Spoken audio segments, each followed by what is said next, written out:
We've got a zombie war on drugs now. We've had 50 years, it's been a failure. We've now had last year record overdose deaths in the United States.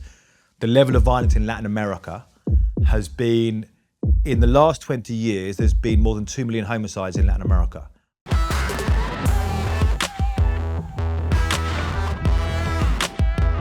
Hello and welcome to TRIGGERnometry. I'm Francis Foster. I'm Konstantin Kisin. And this is a show for you if you want honest conversations with fascinating people. Our brilliant guest today is a Mexican-based journalist and the author of several books about the war on drugs, including this latest one, Blood, Gun, Money. Ioan Grillo, welcome to TRIGGERnometry. Great to be here. It's great to have you, man. We're so excited, as you know, about speaking with you. This is an issue we were really keen to talk about. Before we get into all that stuff, tell us a little bit about who you are, how are you where you are? You've had a very interesting journey through your life, haven't you?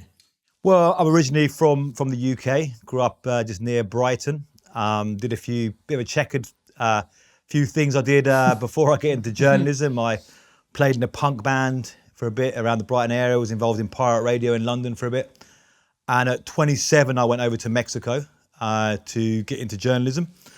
Originally with a bit of romantic ideas of running around with guerrillas, fighting military dictatorships and stuff.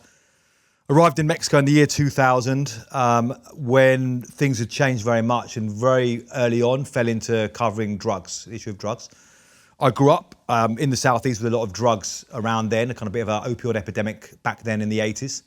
I knew about 4 teenagers or young men who died of heroin overdoses around those times. So it kind of was very interesting to me connecting this issue of drug use, countries and communities that use a lot of drugs, and countries which traffic and produce drugs.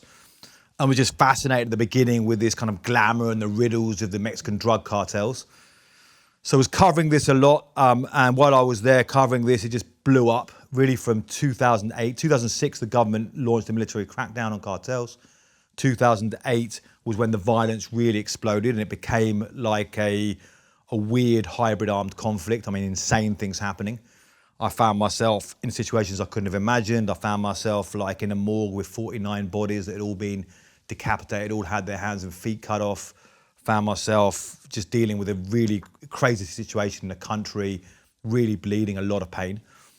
Thought I couldn't get this out just in news reports, so I wrote a first book about this, which turned into a trilogy of books about this.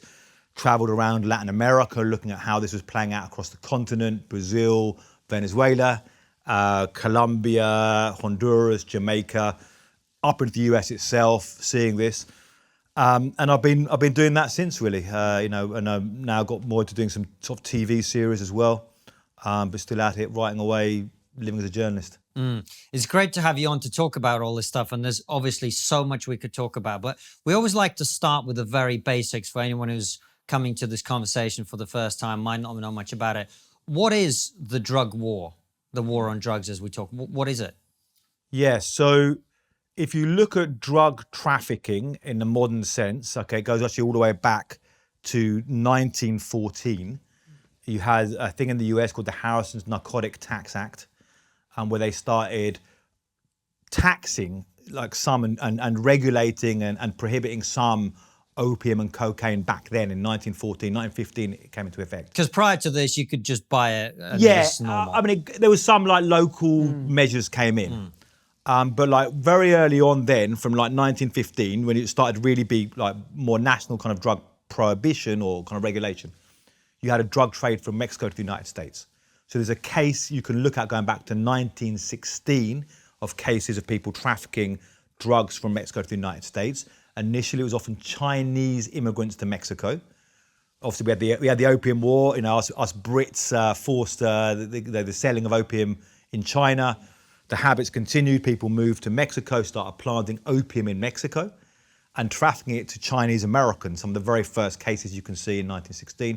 And right back then, there was Mexican governors involved in the corruption. So you saw this kind of thing. Then the real war on drugs happens under Richard Nixon. The date is generally seen as being in 1971, when President Richard Nixon had this press conference where he said, public enemy number one in the United States is illegal drugs. And he had, we're going to fight a war against them, a war on drugs.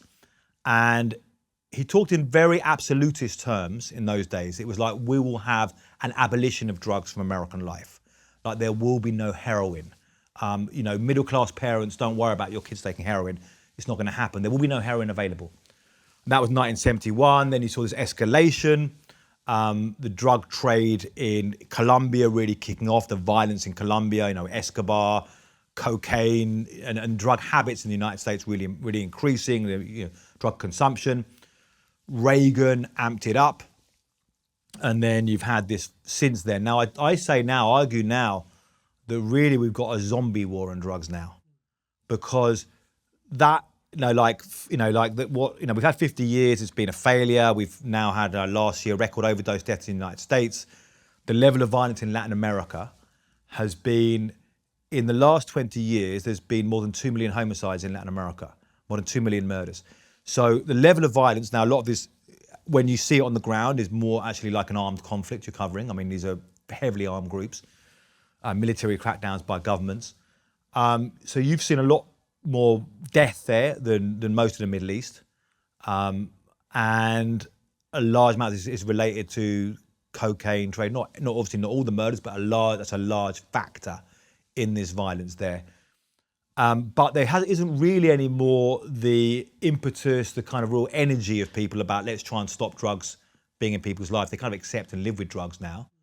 But we still have this kind of prohibition stumbling on elements and this kind of enforcement and so forth. And Ioan, it seems quite clear to me, and I think to most people, that the war on drugs simply doesn't work. Can you explain, number one, why it doesn't and the effects it has on these types of communities? Yeah, sure. So if you look at drugs, okay, let's take cocaine is one of the ones which is interesting to look at. And so people make a kilo of cocaine. First, it starts off with a bunch of leaves from coca leaves in Colombia, Peru, Bolivia. Colombia's the biggest producer. About $80 someone will get for like harvesting a bunch of leaves. Some peasant farmer down in campesino down in Colombia. Eventually it goes through 2 chemical processes and becomes a kilo brick of cocaine, which they'll stamp, with their label on. And that sells, depending on where in Colombia you buy it. If you buy it in the countryside, it's cheaper, and it could be about $2,000 buying it for export. Bounces up to the US, even the southern US, wholesale, you're talking about $40,000. On the streets, $100,000 plus you cut it up with a bunch of crap, and then you make it double, $200,000, $300,000. So the profits for that are just insane. I mean, we're all in the shit business of journalism. I was about to say we're in the wrong business, my friend. Yeah, and we're in that. Imagine any kind of business where you could, like, anyone who wants to go into business and think, if I flip, most businesses you might see have 20% markups. Imagine that you're saying, and this is what drug dealers, it's the way they talk. Okay, I'm gonna put in, 100 grand, and I'm expecting to make $500,000 out of that, at least. It's like, you're making so much money, or more. I mean, you think of the markups on that level. So you get such an incentive for anyone to do this. So what happens is, it doesn't take a rocket scientist to do this. It's buying products, selling products, moving products. So the most violent people are often going to succeed in this, or people using calculated violence, calculated corruption. So you end up in Mexico with psychopathic cartels in the stuff they do. I mean, the stuff, you cover there, I've covered there is insane. I mean, like I've covered a mass grave with the remains of 298 people. And that was right next to a housing estate. And as they were uncovering it, the reek of that death, the reek of the bodies was then reeking out. They were complaining about, well, we've got our kids playing in the gardens here, we've got the smell of death coming. I mean, that's what it leads to. But anyway, why it doesn't work is, I think, that amount of incentive, and you're going to arrest people, but it doesn't, always, someone else will take their place. And, Chapo himself will say this, said this when he was, he gave a video statement, and he said, like, I'm not the only one doing this. There's those people involved in drug trafficking, and that's true. So anyone's going to take their place. All people keep on taking their place, can keep on doing it. And unless, and the governments in the West are not prepared for like a really authoritarian crackdown that could stop it. Like if it was a really authoritarian crackdown, like saying anybody we see with drugs, we're going to execute right away and cut your head off, then that might stop it. But just saying we're going to lock people up in prison, they're always going to find more people who are willing to traffic drugs. And the one thing that I always struggle, because, we talk to politicians on the show sometimes, or journalists, or people message us who are quite influential in government or elsewhere. The one thing I always struggle to get people to understand is why this matters here. Why should anyone care about this? Yeah.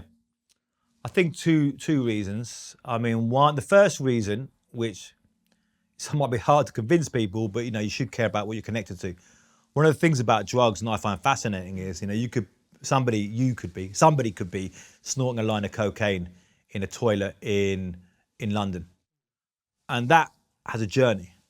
That money you spent on that gram, some of that money is going to reach these cartels. So you actually got a responsibility for caring about where that goes. Some of that money goes to paying a hitman who's carrying out those massacres, who's cutting up those bodies, who's leaving kids disappeared, and a bunch of brutal stuff. And it's not just bad guys being taken out with this. A lot of innocent people have died in this. So one, you should care, but that's hard. It's quite a hard sell. Right. I mean, our phones are made in pretty much the same way. Yeah. Right? It's quite a hard sell. People say, should you try and have a campaign? And people go, don't take cocaine because it goes, people then, in some pub and someone's drunk and someone comes offering, it's hard to kind of think. But the other thing is, what I've seen over the last 20 years in Latin America and Mexico, it's like a new type of armed conflict, a new type of violence. And you see how this can play out in the 21st century and what this can mean for society. It's totally changed the way I think. I grew up here in the UK. I would not like police, as a punk teenager. I'd be like anti-police and stuff. Now you see how horrific crime can be, how this can affect a society, what that means in terms of quality of life, standard of life for people when, somebody's daughter is disappeared and then brutally raped and murdered, when, you have a mother who's a school teacher who describes her 18-year-old son who's a philosophy student being taken away by an armed group from her house and just disappeared, and she's going around morgues trying to find, is there any sign of him? These kind of things. Now, I know we're a long way from that now, but I do see in this country and in Europe, society getting more fragmented. Like these kind of divisions and stuff, and we shouldn't take for granted, because we've had a fairly non-violent society for many years, it's always going to be the case, because historically, we're just as violent in Europe or, as anywhere else. So what is the solution to the war on drugs? It looks like the authority, we're not going to do a complete like they've got in the Philippines, where someone who's found with a bag of coke essentially gets executed. This crackdown doesn't work. So what is the solution? I advocate for drug policy reform. Use that phrase. Like drug policy, because legalization is, it's more complicated than just the word legalization. Because actually, when you get into drug policy, you realise it's not just a button you press and it all stops. You actually have to get into the nitty and gritty of drug policy and stuff. So drug policy reform, I see as representing saying the current policies don't work. We have to reform and reshape this and look for ways. Now, part of that means elements of legalisation. So I'm in favour of legalising marijuana. I think the UK is behind it. I think the UK should legalise marijuana. For a lot of reasons. This is the reasons of why should somebody be arrested? Why should there be gangs making money from selling weed, which is then an incentive and then drives violence and all kinds of stuff. Still today, you have these really violent cartels in Mexico. Still, it's a lot less now because of legalisation in the States, but they're still moving some weed now. You still have the most violent players growing a bunch of marijuana, trafficking it to the United States. In Baltimore, there's still people selling weed on the street corners there and people getting shot over that. So legalising marijuana, and then we have to get into a very difficult discussion about what we do with heroin, cocaine, crystal meth, fentanyl, which is other things.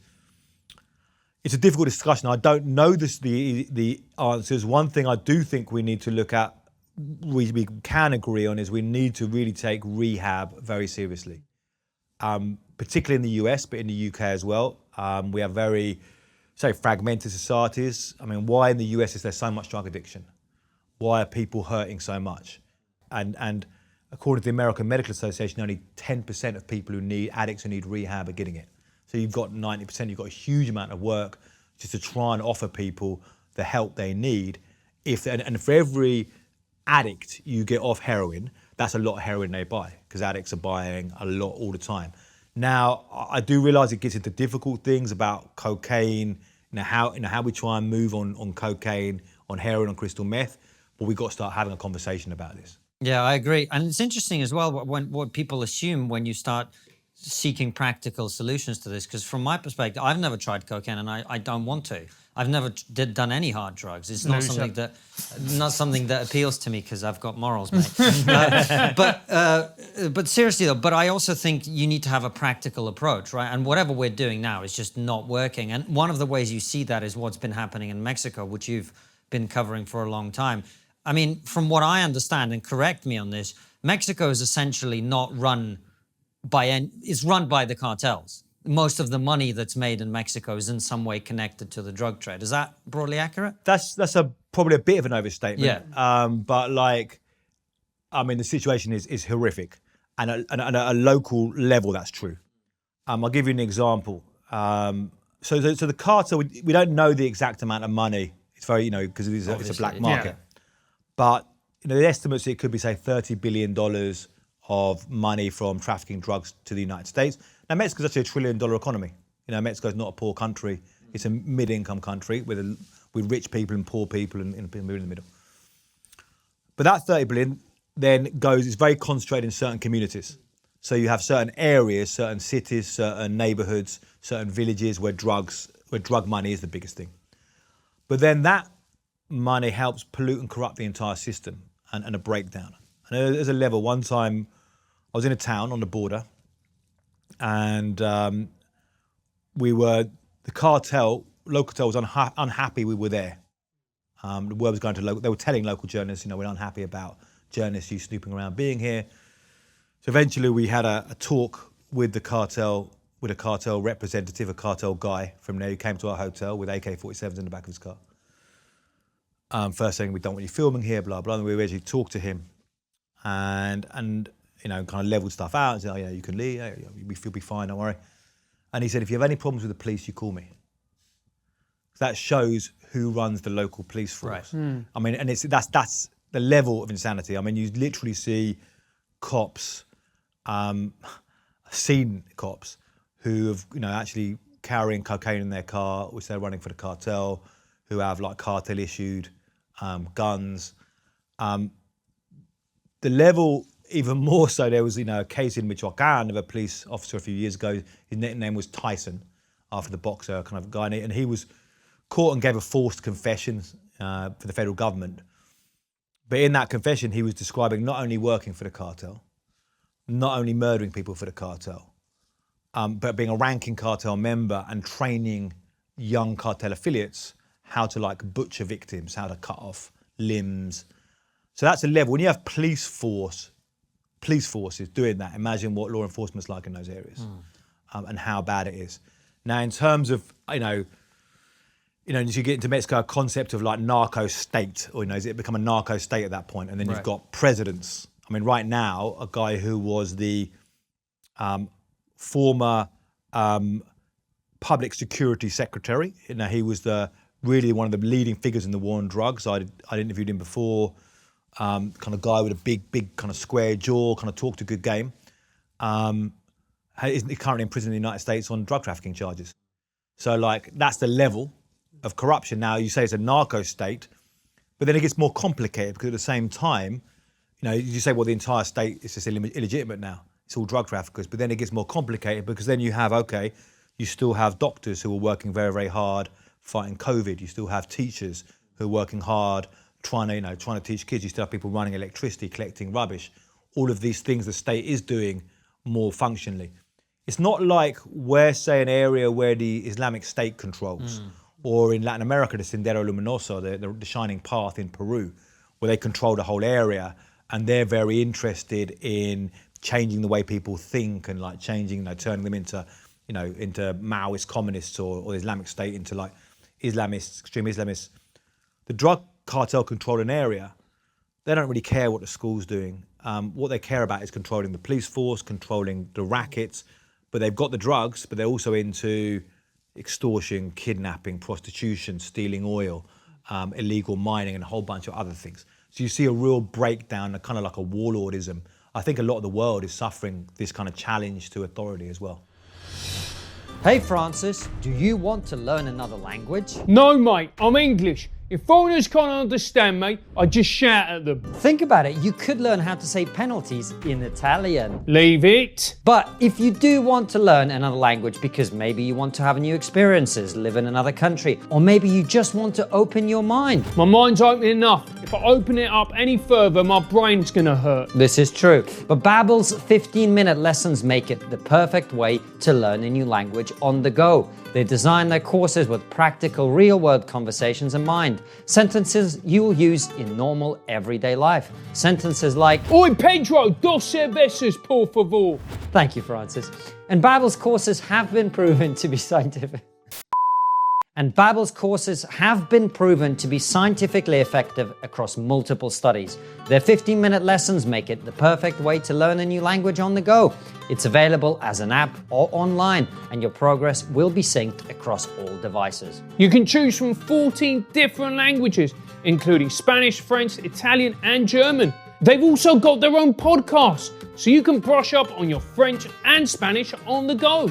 Start your new language learning journey today with Babbel. And before you know it, tú vas a poder hablar español absolutamente perfecto. Know what I mean, Gary? Right now, Babbel is offering our listeners 6 months free with a purchase of a 6-month subscription with our promo code, which is of course Trigger. Go to uk.babbel.com/play and use promo code TRIGGER for an extra 6 months free.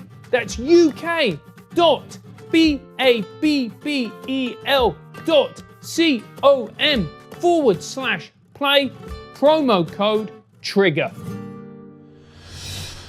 And do they have that kind of relationship that Escobar had with the Colombian people, whereby the Colombian people loved him because, he gave them schools, he provided them resources, he helped a very, very poor people? Or is it far more oppressive than that? So it's a very mixed bag. And I've been up to the village where Chapos from, met his mother, interviewed his mother, sat through a 3-hour evangelical service, Christian service. His mum's an evangelical Christian in a church that he built. He built a paved road in that town, and it's a small town. He's obviously very, very popular there. It's all in that area.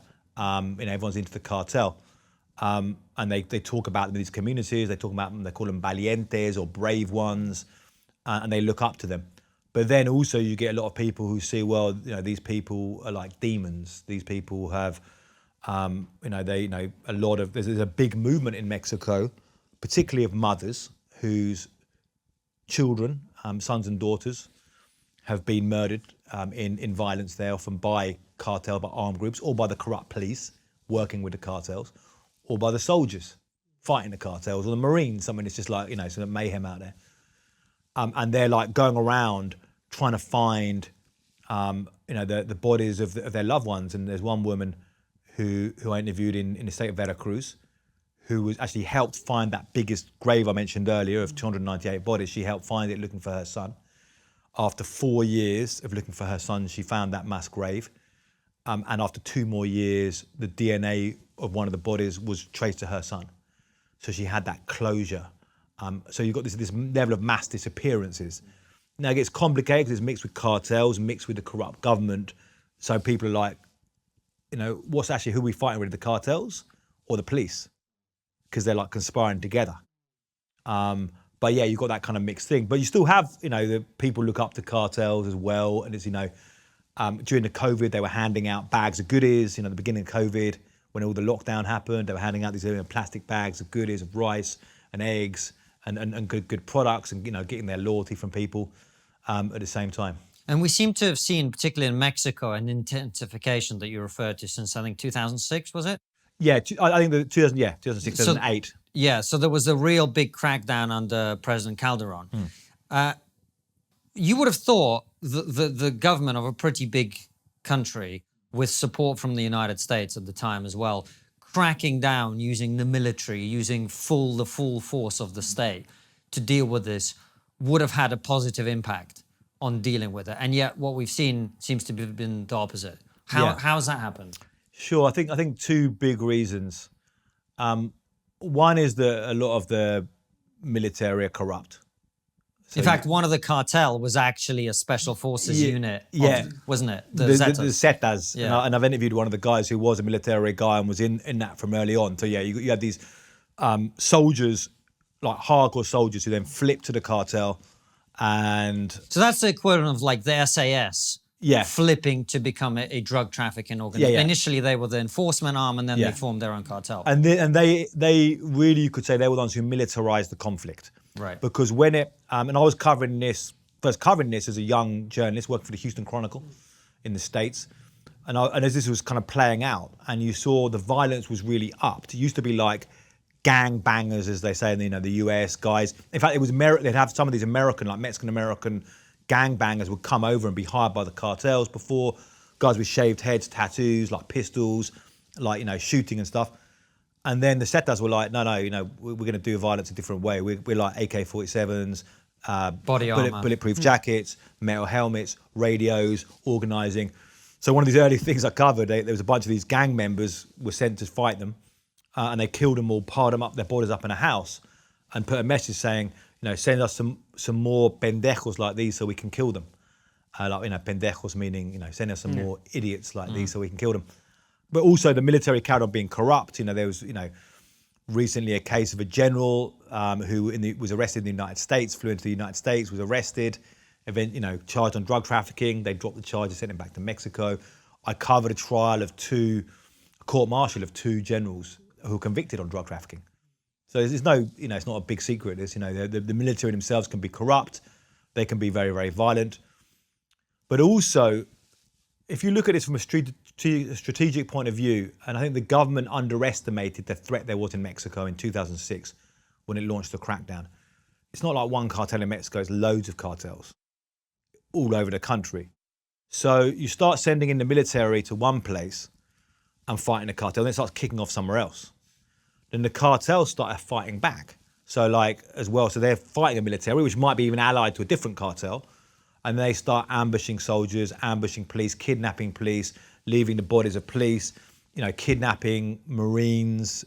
There was one case where some Marines were tricked by some local police who were affiliated to the Zetas cartel, that same cartel, into going to a bar without their weapons, were kidnapped and tortured and murdered on video. So suddenly they're like, you're cracking down on us, we're going to use violence to press you to back off. So you suddenly started having more of a confident escalation of the conflict. So now you've got, there was a situation in 2019 when some members of the police and the military attempted to arrest a son of El Chapo in Culiacan.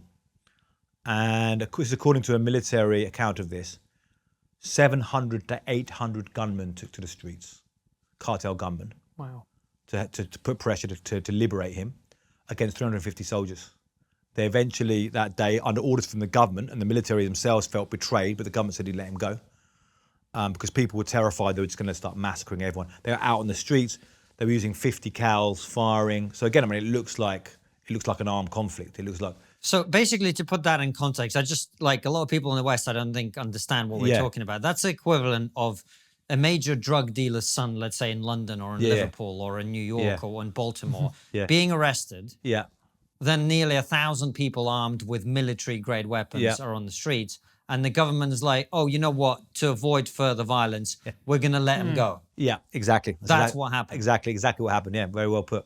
No. It's a good way. It's a good to try and get that through to people because people do see this as being some like place you can't really relate to. Yeah. To try and say, imagine this stuff happening in England or whatever, or in the US, and imagine there being mass graves in fields next to an estate in Coventry or something. And suddenly they start digging up and found 200 bodies there.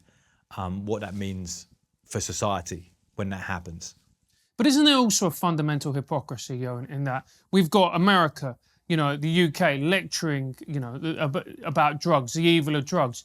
Yet they did a cocaine swab test in the toilet of the Houses of Parliament. It came out positive. Yeah, absolutely, yeah.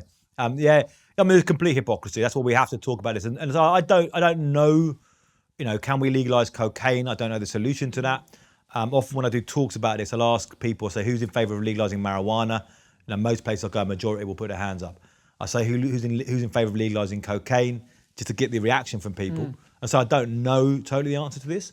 But you often get a few people now kind of, you know, what can we do with cocaine? I mean, cocaine is not as lethal as heroin or crystal meth.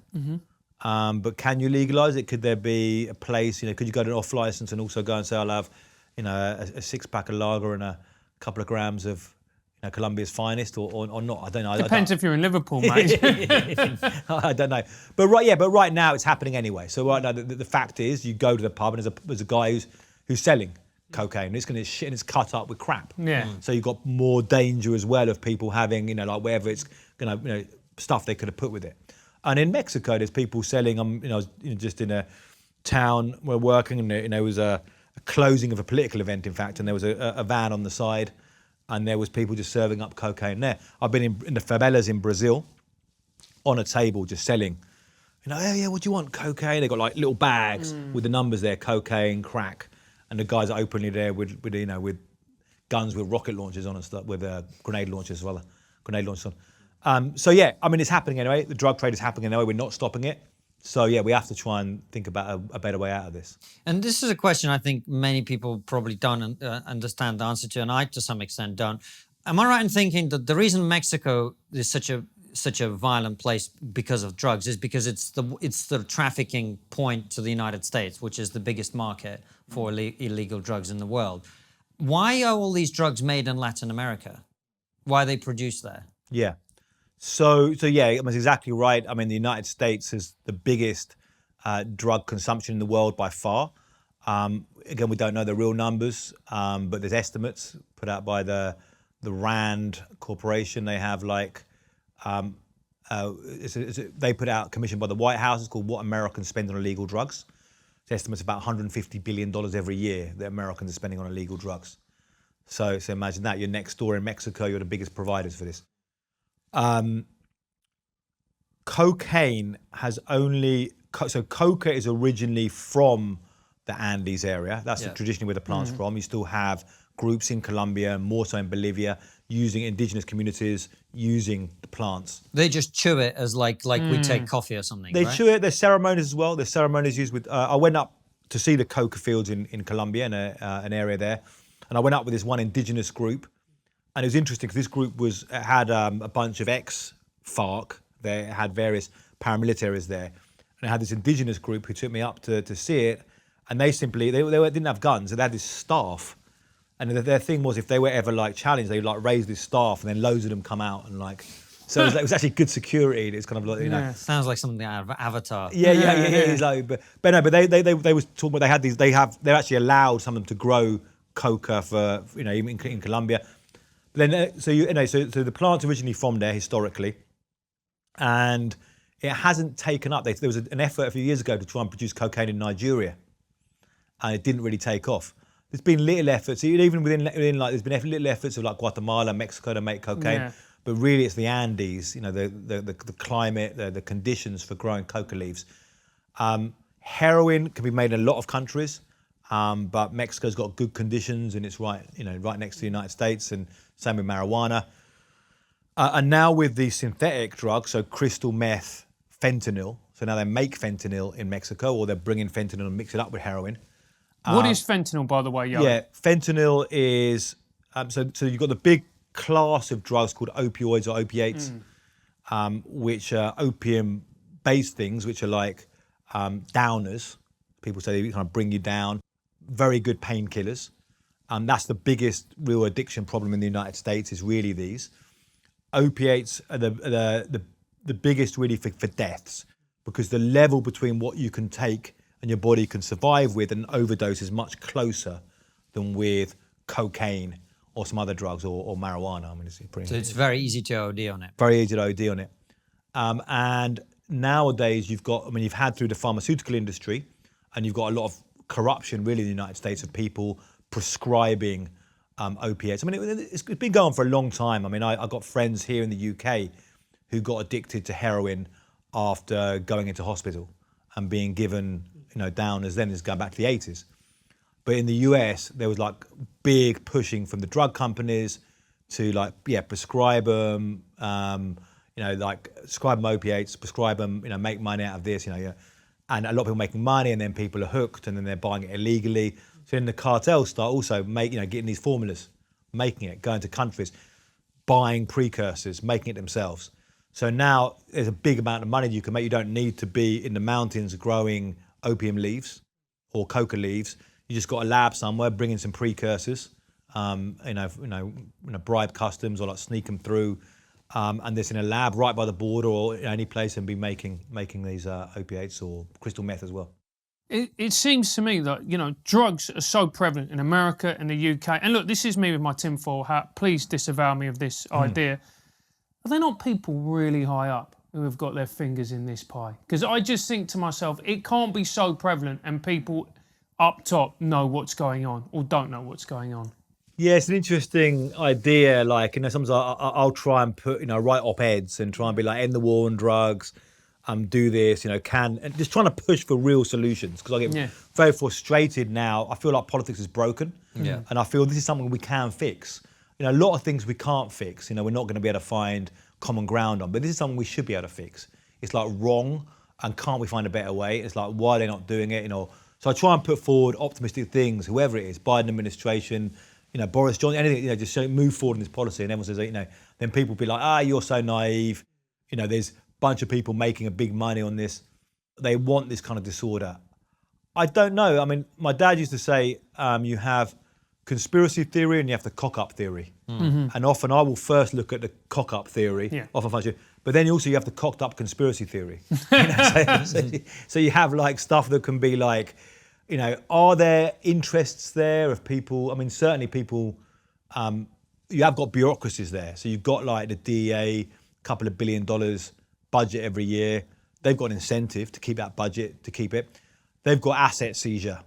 They're seizing, drug traffickers the biggest cash bust in the world ever was in Mexico, $207 million in cash in a house in Mexico from a Chinese guy actually bringing precursors for crystal meth. That money is then asset seized by the Mexican government. They then have $207 million. The US, seize houses off people and stuff and then use that for... So yeah, there are interests there, and people selling guns to drug traffickers, people selling guns to gangs, that's a business. Banks, HSBC was caught, big money laundering case there. You got money coming in, you're I talked to a guy contacted me who was selling expensive watches to drug traffickers in Colombia. He was a Colombian guy based in Miami, but he was going to Europe, and he was selling, he would go into Colombia with we're talking, really expensive watches, $100,000 a piece. Go with a few of them, go off to these ranch of drug traffickers, sell them a few of these watches. The watch companies are happy with that. He was their best seller. Who can you find with that kind of money to buy watches? So a lot of people make money out of this, and there could be interests. But I think also there's a lot of just broken politics, and we can't fix. Why can we not fix anything more? And why are politicians? Now this is actually also linked to the issue of refugees, which is another reason actually your question about why we should care. Yeah. Right. People flee violence in Latin America and then come to the United States. People flee violence in Africa and come to Europe.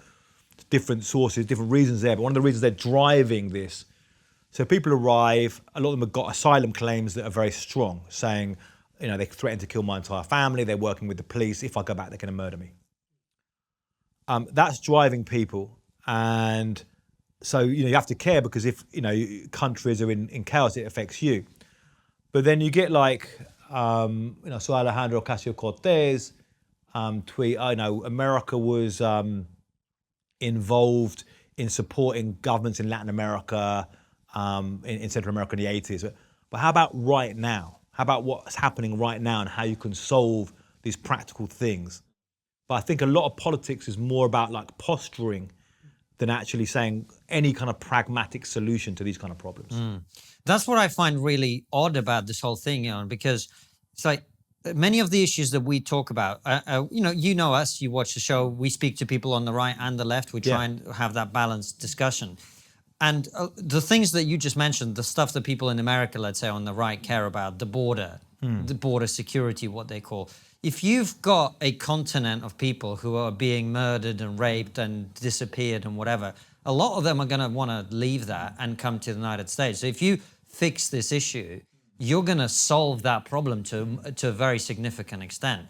Likewise, in the UK, I mean, one of the things we've been talking about a lot recently is racial disparities, over-policing of certain communities, etc. And a lot of that is, in my opinion, down to the fact that there's a lot of people being criminalized for something that they oughtn't be criminalized for. But if you create the opportunity to make as much money as you're saying for people who don't have many other options, that's what's going to happen. Then the police have to come in because of the violence, and then the 17-year-old with a bag of weed in his pocket is being treated in a very different way to somebody who's got the same bag of weed at Oxford University, right? So there's so many things that can be fixed by addressing this issue. Why do you think that, first of all, politics, you've alluded to some of it, but also just, public sentiment isn't necessarily on the side of what we're talking about here? I mean, I see a massive switch on the drug issue over the last few years. I remember in 2010, I was on Charlie Rowe's show before his demise, but I was on the Charlie Rowe show, and we were having a discussion then, and Charlie Rose asked about drug legalization. And, 2012. He asked about drug legalization, and one of the other guests and our journalist said, it's a non-starter. And this was a sentiment I heard a lot in older journalists, drug legalization is a non-starter. You mentioned it's just not going to happen. That year, in 2012, they legalized cannabis, first of all in Washington State and Colorado, and then it's been spreading across, legalized recreational marijuana. So that's obviously on the table now. So you have seen, and you've seen this last election, there was a whole bunch of these other votes in the United States, and Mississippi, by a big percentage, approved legalizing medical marijuana. So you've seen a big change in this. I mean, you go back to 30 years or just 20 years, that wouldn't have happened. Do you have a website, or do you plan to have a website?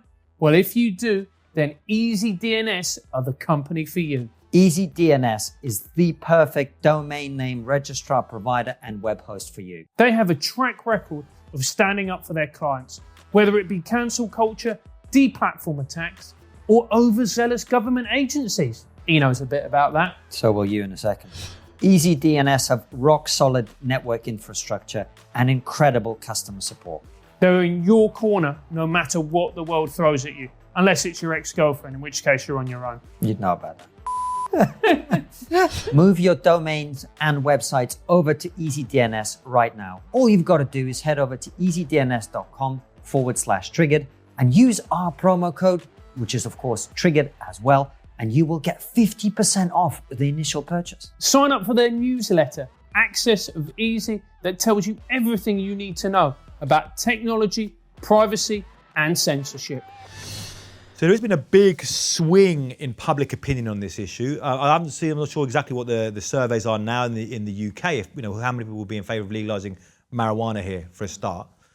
But I think there is a certain move with politicians, but I do think that politics has become very, very broken, and they're not looking at solving practical issues. It's not like sitting down and saying, I think the spirit that's lasted for a long time in the US, in Europe, of we can solve things, we can solve problems.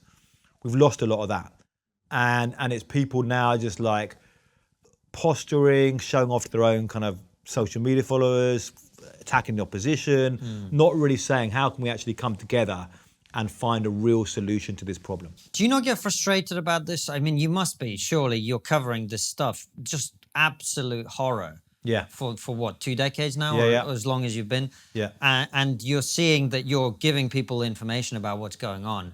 You talk about 2 million people being murdered Yeah. in Latin America, and no one seems to care. Yeah, absolutely. I mean, like, it's been a crazy journey. Yeah. And as well as, you know, some of the things that really strike with me, I spent a lot of time interviewing cartel members, gangsters, criminals. So it's spending a lot of time with people who are like serial murderers. Now, I, as a journalist, feel I've got, it's important to talk to these people, to try and understand who they are, what they're going through. Some of them are evil or commit evil acts. Some of them I can get on, or, one can get on okay with them.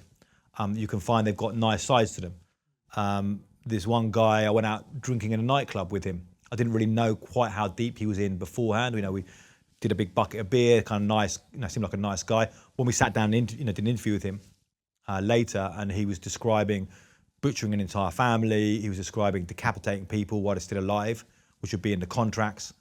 How they have that there, they decapitate them, and how their kind of bodies are reacting to that. Later on, he was murdered. So you see this stuff and just repeating, just keeps on going. And yeah, I kind of think I had a certain naivety when I went into this. And I look back and read my first book that I wrote 10 years ago. I had this kind of optimism, we can solve this can be changed. When I talk to a lot of people living in these areas, they don't have that optimism. Their idea is this is the way it is. There's violence, and I'm going to try and make the best of this for myself. They're not thinking, how can we change and move this situation? It is frustrating, and I think we're losing. I think a lot of the gains we've made. You think there's got to be a way to stop this. If we can, if humans can put man on the moon, all of the things that we can do, we can create nuclear bombs. How can we have, in Latin America right now, and in some US cities, murder rates which are like 50 times London. So if you think London's bad in stabbing, imagine that times 50. What that means when everybody knows several people who have been murdered. What that means in terms of you don't want your kid out by themselves ever because you're just scared that something could happen. That you're constantly got that edge on, and we can't stop that stuff. And even you compare it to like medieval London, it's the murder rates right now in Latin American cities are 5 times, 6 times the rates that were in medieval London. So it's not like it's this natural state of things that there should be this level of violence. Don't you think that part of the problem as well is that we conflate drug taking with morality? So, if you take drugs, you ultimately become immoral, and if you're immoral, then you should be punished. When it's been proven time and time again that, as long as there's going to be human beings, they're going to be taking drugs. We've taken drugs since time immemorial. Yeah, we have taken drugs since time immemorial. I think there's differences in the drug taking now compared to some of drug taking before. Things like the fact there was we drink alcohol now, much stronger alcohol than people used to drink. It used to be like weaker beer or whatever. Now it's like or weaker wine, and now it's like we're doing mezcal and vodka and that kind of thing. We've taken people took say magic mushrooms. In like druids took them, or people took them in like ceremonies before, but now people are just doing like lines of coke and just taking drugs at kind of parties, and people are kind of. So I think there's issues. I think there's quite big issues about the nature of modern society. I think the nature of mental health in modern society, and the way that most people who become bad drug addicts have got problems, other problems. It's not like someone's super happy, everything's going great in their lives, and they become like a bad drug addict. Some people take drugs recreationally. They go out, they get drunk, they take a few lines, and that's it. They can leave it and they can carry on. Some of them are like in Parliament or or like selling stocks or whatever. Other people, they start taking them, and then they got a real big problem with this, and then they become like a bad addict, and then people die of overdose and stuff. So I think we've got to look at these, and I think this gets into bigger issues, and it's kind of harder to solve, but about people, about separation, about loneliness, and about all of these things we have to kind of address as well. Yeah, it's a really good point. I wouldn't want this interview to come off as like us going, oh yeah, everyone should be taking drugs and there's nothing wrong with it at all, because we know that there's a lot of problems that come with that. But I guess there's been a lot of written about now that we know that the reason people take drugs often is to do with trauma, it's to do with suffering some kind of pain, it's to deal with difficulty. And yeah, we've said, okay, you can take alcohol and drink yourself to death and that's okay, but you can't take this other stuff. That to me is really the issue. But you mentioned the AOC and the conversation around America's past behavior in Latin America. Yeah. What has been the West's role in the war on drugs and the violence that you talk about in Latin America? Has the West helped? Has the West made it worse? Like, what has been the impact of their attempts to intervene in one way or another? Yeah, sure. So historically, when you go back to Richard Nixon before, then the US really pushed this. So at the beginning, like the US pushed crop spraying in Mexico. This is going back to the 1970s, and started saying you've got to like use, we'll give you, and they said we'll give you military helicopters and you spray crops. And so the military were then empowered and getting money to be cracking down on drug production, which then just shifted. So they actually began in Sinaloa. They ran them out of Sinaloa. They went to the second city, Guadalajara, just grew in size. Crop spraying in Colombia, which then never wiped out the cocaine trade. You just spray crops, spray. It's whack-a-mole. You're going bang, bang, bang, and it's just all there's springing up all the time. So the US, and then the US was pressuring as a policy. So they used to have a thing called certification, where they'd certify countries for how much they were cracking down on drugs, supposedly. They had this idea this would work and this would stop drug trafficking, and it failed. So the US, did this and pushed this for a long time. Now it's kind of a zombie war on drugs. Now it doesn't, now this thing's just like carrying on moving. The drug trade is there. There's billions and billions of dollars in it. People just carry on doing it. You've also got, which my third book looks at, the traffic of firearms. So now the United States has the biggest firearms market in the world by far. The last count or estimate was 393 million guns in civilian hands, which is more than the next 25 countries combined. From that, you have a legal firearms market. You have a parallel black market. From this parallel black market, you have guns flowing down, moving around to the gangs in the United States, all around the US, but also flowing down to Mexico.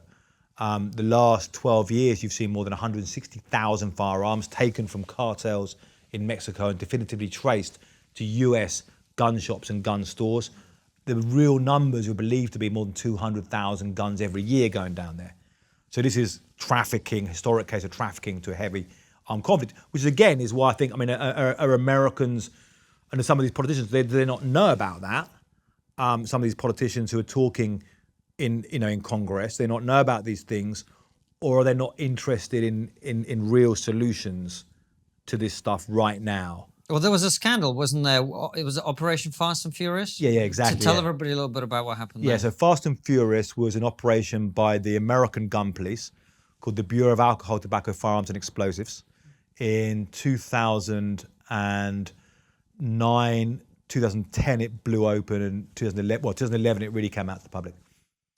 And what it was that the ATF agents were watching people, cartel affiliates, buy guns and traffic them to the cartels. The plan was we're going to watch them. They tried to also get some chips in the gun so they could trace them. And we can build up a big conspiracy case and kind of bring down the whole racket. They ended up watching 2,000 guns be trafficked to Mexico. One of them was found in the last safe house of El Chapo. Some of them got then bounced down to Colombia. And then one of them was later used to murder an American Border Patrol agent in the United States, which then when it really blew up. And they just, so they were like basically complicit in this. There was one guy who walked in the shop, spent $500,000 on guns, and they were just watching him do it.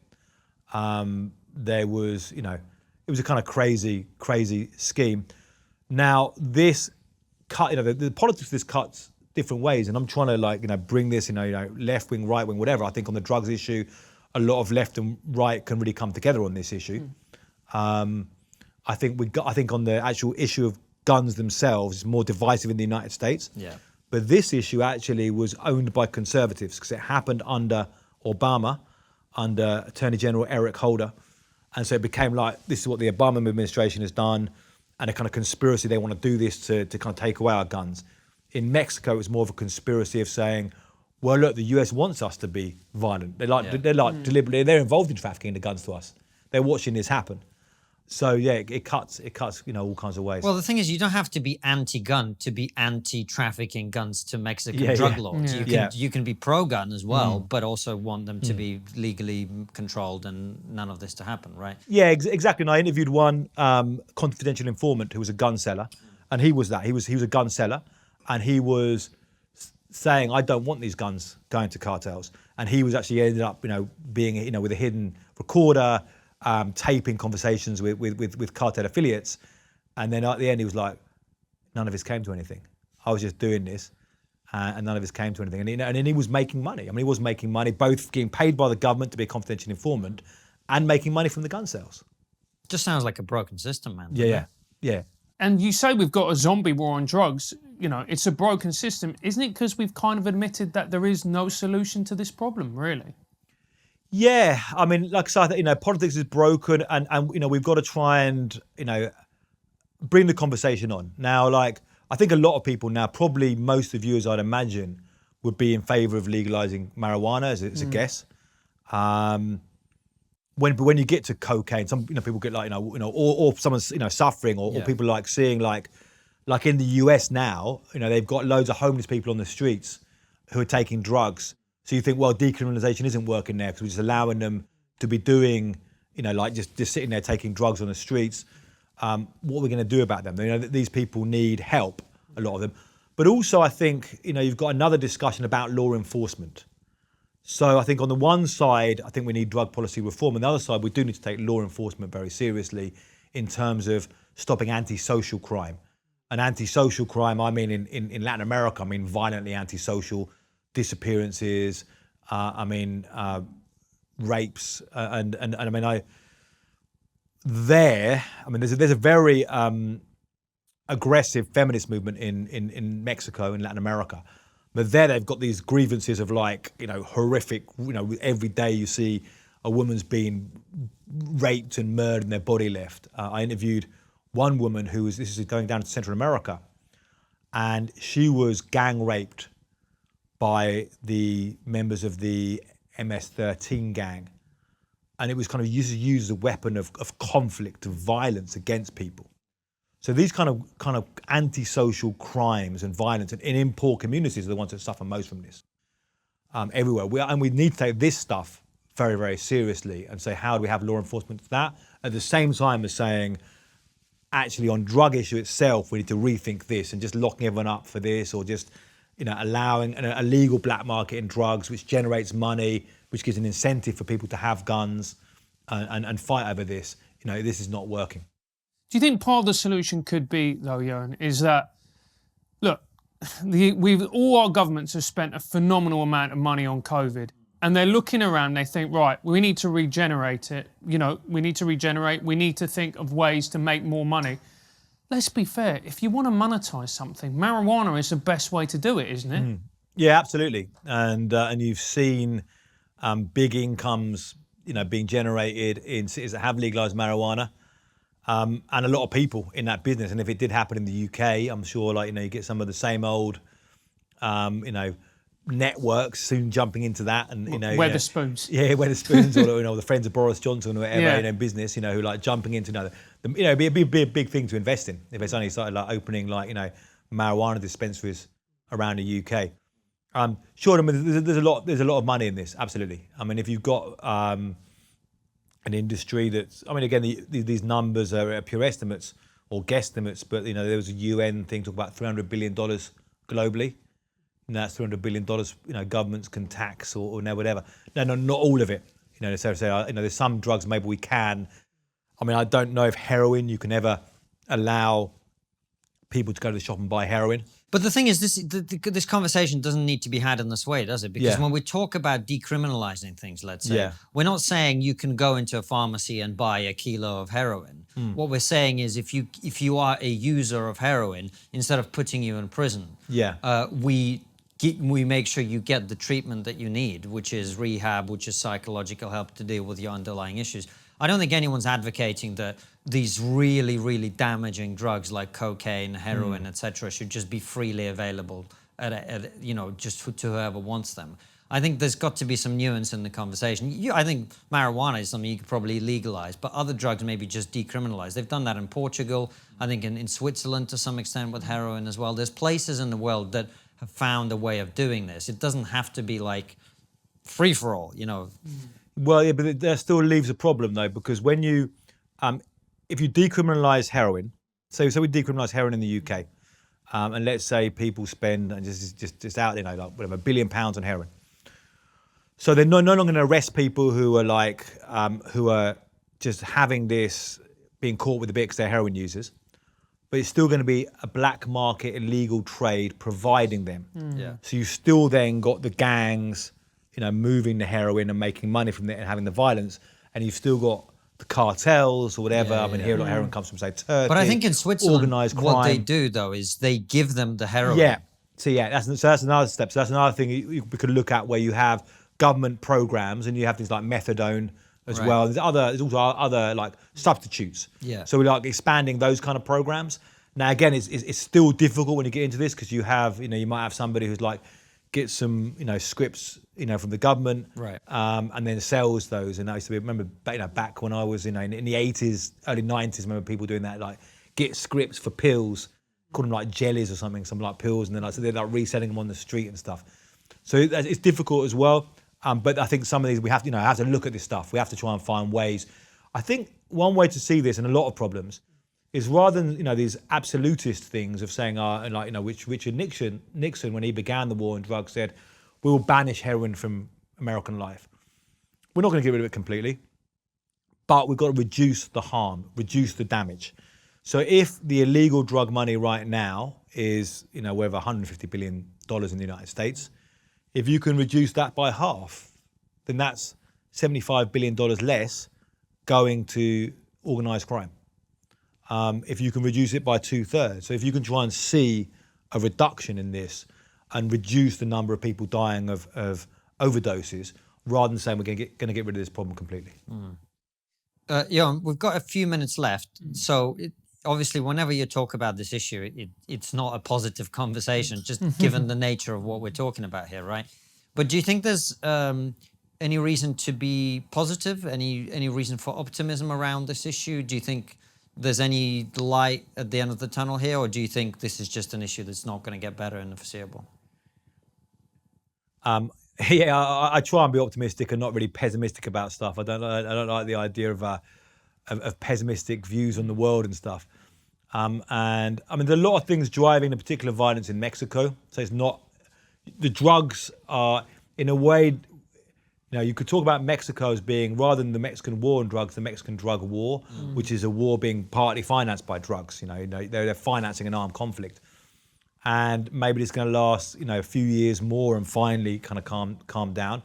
And it's also about finding governability, finding police forces that can work in that, which I think is a bigger issue as well across the world, is like how you have, how you create law enforcement that works. A lot of countries don't have functional law enforcement. It's something else we can easily take for granted. And there's a lot of problems with law enforcement in the UK, but it's a hell of a lot better than many countries. And the levels of violence here are better. But like, if we look at a positive solution or positive take on this, public opinion has changed massively on this issue. Like generation-wise, things have changed. So, people started taking drugs in a really big way, I think, in the West from the 60s onwards. That was when it kind of really blew up. When I was growing up in the 80s, there was all just drugs already everywhere. So we're growing up around drugs then. And probably the same for the new generation now. They've gone up, I think maybe even less drug taking now than there was in the 80s, 90s. I don't know exactly. It's hard to know. So you get more used to it, and then you get like less, now it's kind of, if people who are the most scared about drugs and the kind of old idea of the kind of, the old war on drug stuff or the real fear. There was a film from the 1930s in the States, 1940s called Reefer Madness. Yeah, I've seen it. It's a classic. I watched it when I was high. Yeah, it is a classic. And they're like, these people like these guy in a suit and tie, and he smokes marijuana and smokes some weed, and he's just losing it. But now those have changed. So I think we've got the change in a big change in public opinion. It's about I think now it's about taking that and making that to actual change in policies. Ioan, it's been a wonderful, wonderful interview. Before we do our questions for locals, the last question we always ask is, what's the one thing we're not talking about, but we really should be? I tried to think of this before, and to me, it was hard work. Trying to think. Don't give away the secrets of the game. It's meant to be off the cuff. Yeah, no, off the cuff. Okay, I was trying to think about this, but anyway, it's almost like everything's being talked about. I think one issue which is talked about, but I think could become more, and I see this coming back to England, is the kind of over digitalisation of everything. I think the way, particularly England, has become such a digital society, and it's in some parts of life where we don't need it. Like going to a pub and having to go on an app to order a drink instead of being able to go to a bar. And I understand the health stuff there, but like this idea that everything's online, that every bank has to like close down its branches, that you can't, talk to a doctor anymore. You have to go and send emails. I think this is fracturing society more.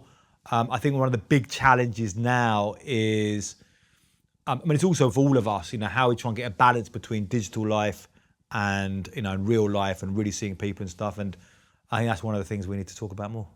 That's a really good point, Ioan. And for those of you watching, we're going to ask some questions. In fact, your questions from locals. So join locals, check out our page there, and you'll be able to submit questions for our future guests and read the answers. But Ioan, in the meantime, thank you for coming on. Blood, Gun, Money is your latest book. Everyone should get it, of course. I look forward to reading your back catalogue as well, because this is an issue I really find very interesting. And thank you for coming on the show. Where should people go to check out your work and follow the latest in what you're doing? Yeah, sure. So I've got a weird name, so it's easy to find. Ioan, first name, and Grillo, Grillo. So it's just you can just search for that. But you can see I've got a website, ioangrillo.com. I'm on Twitter some of the time. not too much talking about the digital thing. But you can see that. A bit of stuff on YouTube as well you can check out. And you can see me in a bunch of media outlets that have my stories as well. Fantastic. Thanks for coming on, man. And thank you all for watching. We will see you very soon with another brilliant episode. And they always go out, episodes and Raw shows, 7 p.m. UK time, Tuesday to Sunday, or 2 p.m. Eastern Standard Time. Take care and see you soon, guys. We hope you've enjoyed this incredible interview. Remember to subscribe and hit the bell button so that you never miss another fantastic episode. And if you believe that the work we do here at TRIGGERnometry is important, support us by joining our locals community using the link below.